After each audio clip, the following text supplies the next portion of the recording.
Hi guys, and welcome back to another video. So in today's lesson we are going to be covering the brick cills and the brick headers. So let's get started. Just before we move further, I need to cover one more thing here. As you can tell, we have been working in the default shading mode for the past couple of lessons. I just want to change this to clay. This just makes the whole presentation a lot better, and you can actually see the edges and everything in one shaded color. So basically a clay render. So we're going to stick to that for the next few videos. So in order to do the brick cills, let's just shift over to the front viewport here. And let's start drawing. So it's as simple as just drawing a box. Like so. Height wise, we can give it the magical number 303. Then we can introduce the segments like so. So we gotta make sure that it roughly follows the same number. Okay, it's good enough. Then we can just literally position it. Let's see, it's like so. Do the same. What we can do is just create a copy of that, and let's just make this a header as well. Let's just drop it here. Right click, convert to editable poly. Make sure the height is the same, and then just put an FFD on it. Just drag it here, drag it here, and that's it. So. And for the curve, because normally sometimes you might get a curved header as well. So in order to do that, all you gotta do is just remove the FFD on it for the time being, and then just do like a bend modifier on it. Change the angle, change the axis, like so. Move to the x-axis, and then just rotate the gizmo like so. So that's pretty much how you do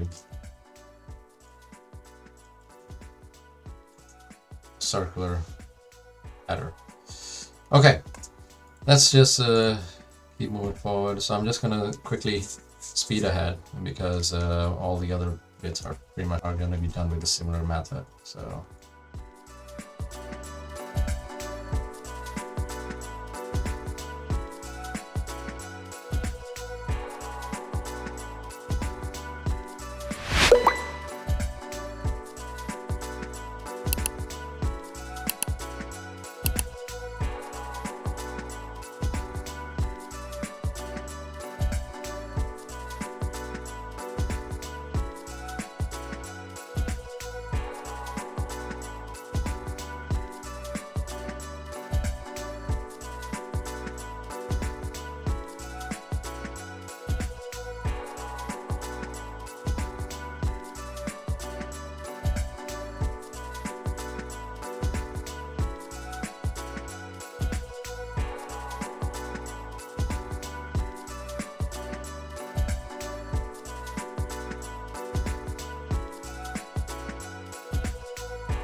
So now we got our headers and sills in place. In the next lesson, we will look into the roof tiles, and that's gonna make our house a lot more closer to completion. All right, see you in the next video. Bye bye.